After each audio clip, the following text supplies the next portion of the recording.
ছাত্রদের এই নতুন রাজনৈতিক দলের যে সেন্ট্রিস্ট বা লাইক মানে ইসলামিস্ট সেন্ট্রিস্ট যে অ্যাপ্রোচ, এটা আপনার কি মনে হচ্ছে যে কতটুকু পলিটিক্যালি সাস্টেইনেবল হতে পারে?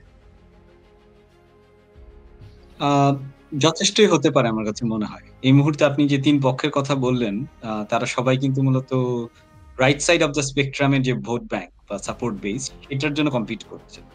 এবং আওয়ামী লীগ বা প্রগতিশীল, সেকুলার তথাকথিত মুক্তিযুদ্ধের চেতনার পক্ষের শক্তি সেই দিকে কিন্তু কোনো প্রতিযোগিতা নাই। ওইটা একটা কাইন্ড অফ লাইক মনোপলি হয়ে গেছে। এবং আপনি আলোচনার শুরুতেই যেটা বলেছেন যে, আওয়ামী লীগকে কিভাবে ট্যাকল করা হবে? মানে আমার কাছে মনে হয় যে একটা ইম্পোর্টেন্ট কোয়েশ্চেন এই মুহূর্তে চারপাশে পলিটিক্যাল ল্যান্ডস্কেপে আ অনালোচিত কিংবা এটা নিয়ে কোন ধরনের ঐক্যমত নেই। সেটা হচ্ছে মানে how to handle the Awami League question.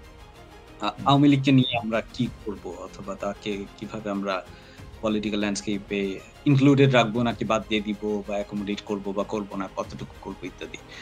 তো প্রতিযোগিতাটা পুরোপুরি হচ্ছে আ ডান দিকে। আ যারা প্রো ইসলামিস্ট, প্রো রাইটিস্ট, কিন্তু আমি এখানে আমার একটা অবজারভেশন বলব যে বাংলাদেশের বেশিরভাগ মানুষ যারা ইভেন কাইন্ড অফ নিজেদেরকে রাইটিস্ট এই স্পেকট্রাম এ চিহ্নিত করবেন, তারাও আ খুব বেশি ধর্ম সংক্রান্ত বাড়াবাড়ি তাদের জীবন আচরণে বা রাজনীতিতে এটা নিয়েও আবার হয়তো অনেকেই কমফোর্টেবল না।